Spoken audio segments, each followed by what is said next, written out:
Shalom saudara-saudara yang terkasih di dalam Kristus. Pagi hari ini bagaimana kabarnya? Semuanya sehat bukan? Puji Tuhan. Biarlah kita selalu mempunyai pikiran yang positif bahwa Tuhan selalu beserta dan tidak pernah meninggalkan kita, sehingga kita dipelihara, dijaga, dilindungi, bahkan diberkati Tuhan. Itu sebabnya mari kita mempersiapkan untuk menerima renungan di pagi yang indah ini. Kita satu di dalam doa. Ya Tuhan Yesus, kami bersyukur untuk pagi yang indah ini. Itu sebabnya kami kembali mau merenungkan firman yang disampaikan lewat sorga, yaitu suara gembala.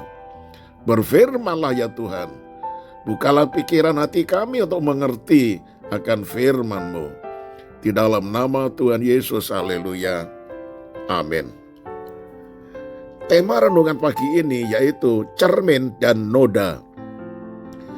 Roma 7 ayat 7 berkata demikian. Jika demikian, apakah yang hendak kita katakan? Apakah hukum Taurat itu dosa? Sekali-kali tidak. Sebaliknya, justru oleh hukum Taurat, aku telah mengenal dosa. Karena aku juga tidak tahu apa itu keinginan, kalau hukum Taurat tidak mengatakan, jangan mengingini. Nah saudara, untuk apa membaca pasal-pasal Taurat di dalam kitab Imamat? Bukankah aturan itu tidak kita lakukan lagi? Mungkin kita pernah bertanya begitu. Untuk memahami ini, kita bisa pakai ilustrasi cermin, saudara. Jika kita merasa ada yang aneh di wajah kita, atau ada noda atau kotoran, maka kita memerlukan apa yang disebut cermin. Tentu kita lalu mencari cermin, kita menghadap cermin.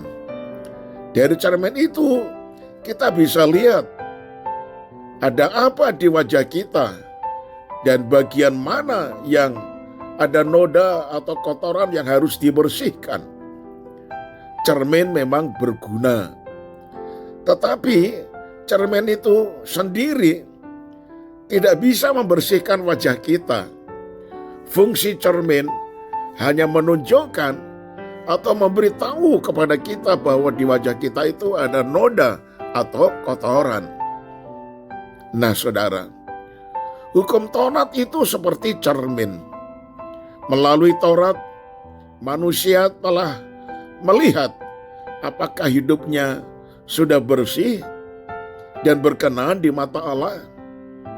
Bahkan Paulus berkata, hukum Taurat membuat manusia mengenal dosa. Bacalah Roma 7 ayat 7 di atas.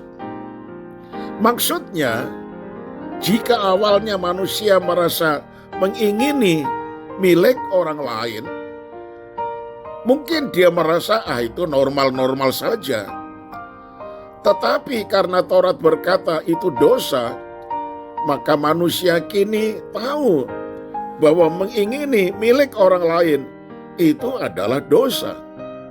Sebaliknya, sekuat apapun manusia berusaha, tak seorang pun dapat mentaati seluruh hukum Taurat dengan sempurna. Namun, sebagaimana cermin, hukum Taurat tidak bisa berbuat apa-apa. Manusia sendiri yang harus berusaha membersihkan noda dosa yang kita lihat di cermin. Taurat itu, saudara-saudara, juga sama dengan cermin. Sayangnya, manusia tidak mampu melakukan seluruh perintah hukum Taurat. Apa sebabnya, saudaraku?